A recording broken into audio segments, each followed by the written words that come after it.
मृत्यु क्या है? मृत्यु एक सर्वाधिक गलत समझी गई घटना है। ओशो कहते हैं कि लोगों ने मृत्यु को संबंध में माना है कि वह जीवन का अंत है। यही पहली और बुनियादी गलतफहमी है। मृत्यु कोई अंत नहीं, अपितु नए जीवन का प्रारंभ है। हाँ, वह समाप्ति तो है, पर उसकी जो पहले से ही मृत है। हम जिसे जीवन कहते हैं वह उसका शिखर है, जबकि बहुत कम लोग हैं जो जानते हैं कि जीवन क्या है। वे जीते तो हैं, परंतु ऐसी अज्ञानता में कि वे कभी अपने स्वयं के जीवन से भेंट नहीं करते, और इन लोगों के लिए अपनी स्वयं की मृत्यु को जान पाना असंभव हो जाता है, क्योंकि मृत्यु इस जीवन का चरम अनुभव है और नए जीवन के अनुभव की शुरुआत। मृत्यु एक जीवन से दूसरे जीवन के बीच का द्वार है, एक जो पीछे छूट गया और दूसरा जो आगे प्रतीक्षा में है।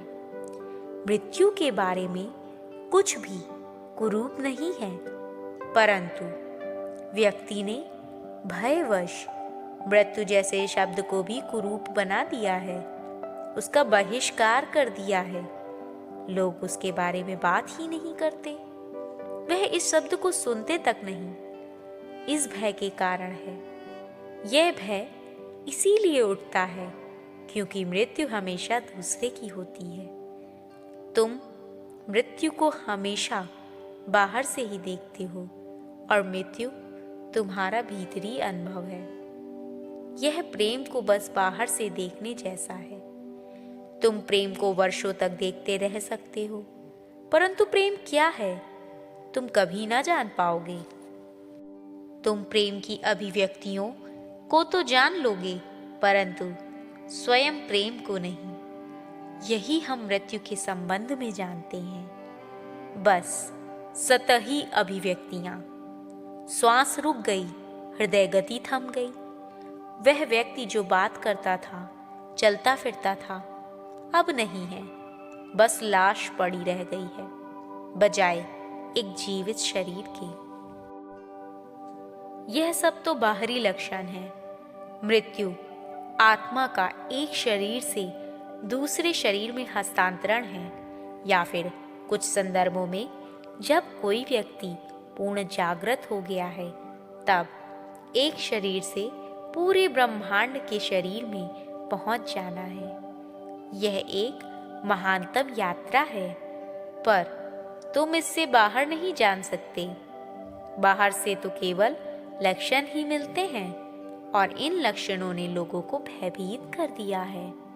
जिन लोगों ने भी मृत्यु को भीतर से जाना है, उनका मृत्यु से भय छूट जाता है। मृत्यु जीवन का अंत नहीं है।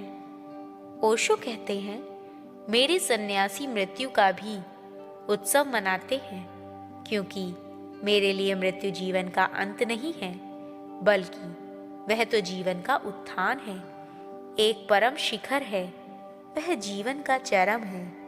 यदि तुमने जीवन को ठीक से जिया है, यदि तुमने एक क्षण से दूसरे क्षण को उसकी पूर्णता में जिया है, यदि तुमने जीवन का सारा रस निचोड़ लिया है, तुम्हारी मृत्यु एक परम सुख होगी।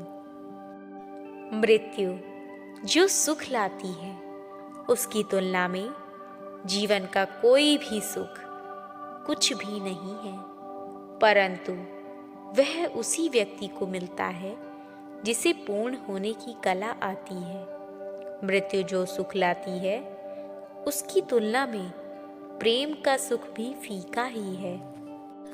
सभी मृत्यु से भयभीत हैं। ओशो कहते हैं, कारण बस इतना ही है कि हमने अभी जीवन का स्वाद नहीं लिया है।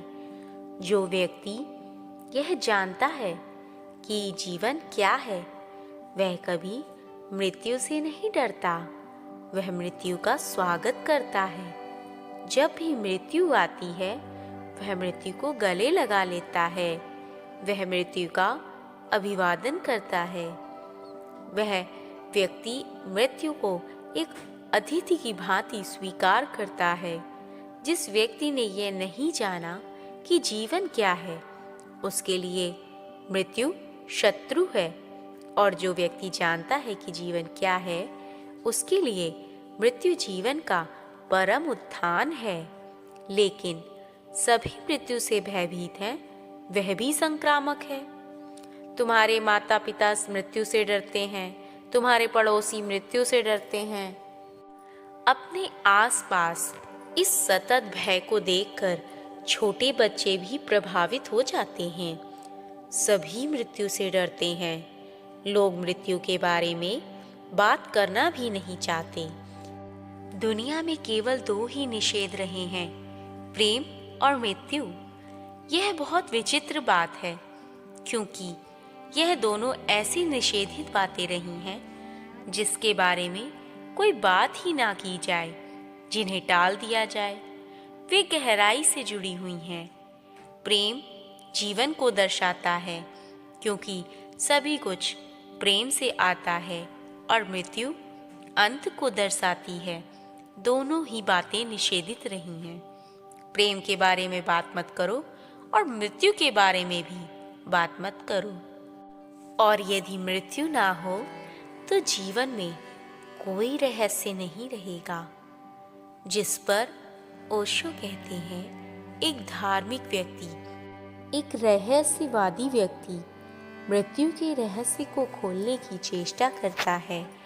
मृत्यु के रहस्य को खोलने में वह अनिवार्य रूप से जान लेता है कि जीवन क्या है, प्रेम क्या है।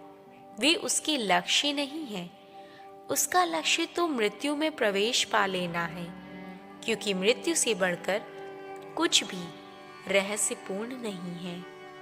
प्रेम में कुछ रहस्यपूर्ण मृत्यु के कारण है, और जीवन में भी कुछ रहस्यपूर्ण मृत्यु के कारण है।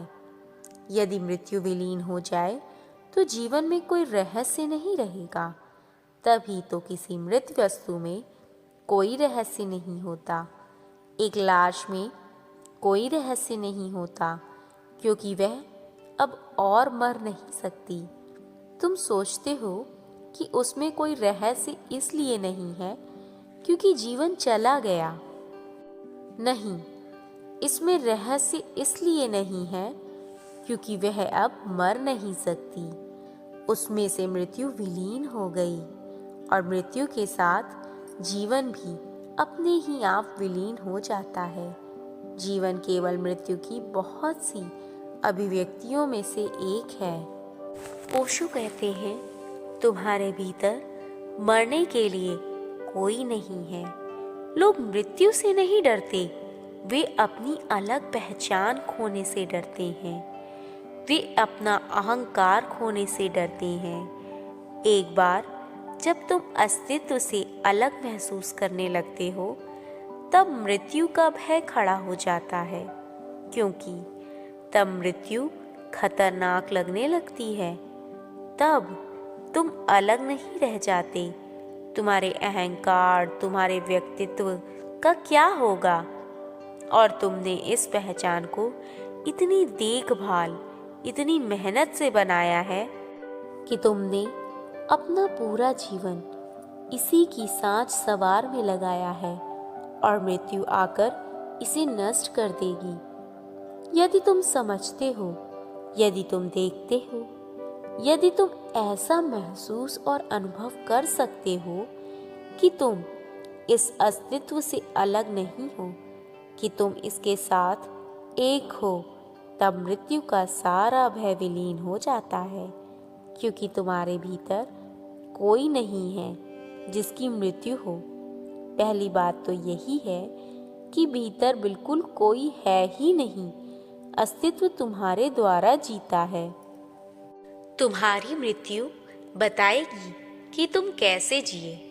जिस व्यक्ति ने अपना जीवन पूर्णता से जिया है, तीव्रता से, भावपूर्ण रूप से, बिना किसी भय के, बिना किसी ऐसे भय के जो कि सदियों सदियों से पंडितों ने तुम्हारे भीतर पैदा कर दिया है। यदि कोई व्यक्ति अपना जीवन बिना किसी भय के प्रामाणिक रूप से सहज रूप से जीता है तो मृत्यु उसके भीतर कोई भय उत्पन्न नहीं करेगी, बिल्कुल भी नहीं। वास्तव में जब मृत्यु एक महान विश्रांति के रूप में आएगी तब मृत्यु जीवन की परम खिलावट की तरह आएगी। वह मृत्यु का भी आनंद ले पाएगा, वह मृत्यु का भी उत्सव मना पाएगा। और याद रखना, यह मापदंड है। यदि कोई व्यक्ति अपनी मृत्यु का भी आनंद और उत्सव मना सकता है तो यह बताता है कि उसने अपना जीवन ठीक ठाक से जिया है। इसके अलावा और कोई मापदंड नहीं है। तुम्हारी मृत्यु साबित कर देगी कि तुम कैसे जिए। मृत्यु जीवन की पराकाष्ठा है। जीवन का महानतम रहस्य स्वयं जीवन नहीं है, अपितु मृत्यु है। मृत्यु जीवन की पराकाष्ठा है, जीवन की परम खिलावट। मृत्यु में पूरा जीवन समा जाता है। मृत्यु में तुम घर आ जाते हो। जीवन मृत्यु की और जाने वाली तीर्थ यात्रा है। बिल्कुल आरंभ से ही मृत्यु आ रही होती है। जन्म के क्षण से ही मृत्यु तुम्हारी ओर चलना शुरू हो गई और तुमने मृत्यु की ओर चलना शुरू कर दिया। और मानसिक चित्त के साथ जो बड़ी से बड़ी दुर्घटना हुई है वह यह है कि वह मृत्यु के विरुद्ध है। मृत्यु के विरुद्ध होने का अर्थ यह है कि तुम एक महानतम रहस्य को खो दोगे। और मृत्यु के विरुद्ध होने का यह अर्थ भी है कि तुम स्वयं जीवन को खो दोगे, क्योंकि वे दोनों एक दूसरे के साथ गहरे मेल में हैं। वे दो नहीं हैं, जीवन है। ऊपर बढ़ना मृत्यु है, उसकी खिलावट। यात्रा और लक्ष्य अलग नहीं है। यात्रा का अंत लक्ष्य में ही है। इसके अलावा मृत्यु एक महान उद्घोषक भी है। प्रत्येक वस्तु अपने मौलिक स्रोत पर लौट आती है। उसे अपने मौलिक स्रोत पर आना ही होता है। यदि तुम जीवन को समझते हो तो तुम मृत्यु को भी समझ सकते हो। जीवन अपने मौलिक स्रोत का विस्मरण है, मृत्यु उसका फिर से स्मरण है। जीवन अपने मौलिक स्रोत से दूर चले जाना है और मृत्यु अपने घर वापस लौट आना है। मृत्यु कुरूप नहीं है, मृत्यु सुंदर है। परंतु मृत्यु उन्हीं लोगों के लिए सुंदर है जिन्होंने अपना जीवन बिना किसी अवरोध, बिना किसी बाधा और बिना किसी दमन के जिया है। मृत्यु उनके लिए सुंदर है जिन्होंने अपना जीवन सुंदर रूप से जिया है, जो जीवन से डर कर नहीं जिए हैं, जिन्होंने जीने का साहस किया है, जिन्होंने प्रेम किया है, जिन्होंने नृत्य किया है और जिन्होंने उत्सव मनाया है। मृत्यु एक परम उत्सव बन जाती है। यदि तुम्हारा जीवन एक उत्सव है, मुझे इस प्रकार बताने दो, जैसा जो भी तुम्हारा जीवन है, मृत्यु उसे उद्घाटित करती है। यदि तुम अपने जीवन में दुखी रहे तो मृत्यु भी दुख ही प्रकट करती है। मृत्यु एक महान उद्घोषक है। यदि तुम अपने जीवन में प्रसन्न रहे तो मृत्यु भी प्रसन्नता ही प्रकट करती है। यदि तुमने केवल शारीरिक आराम और सुख का जीवन जिया है तब निश्चित रूप से मृत्यु बहुत ही असुविधाजनक और अप्रिय रहेगी, क्योंकि तुम्हें शरीर को छोड़ना होगा। शरीर केवल एक अस्थायी निवास है, एक सराय है जिसमें हम एक रात रुकते हैं और सुबह होते ही चले जाना होता है। वह तुम्हारा स्थायी निवास नहीं है, वह तुम्हारा घर नहीं है। कथा अच्छी लगी हो तो वीडियो को लाइक एंड शेयर करें और हाँ, चैनल पे नए हैं तो सब्सक्राइब करना बिल्कुल मत भूलें।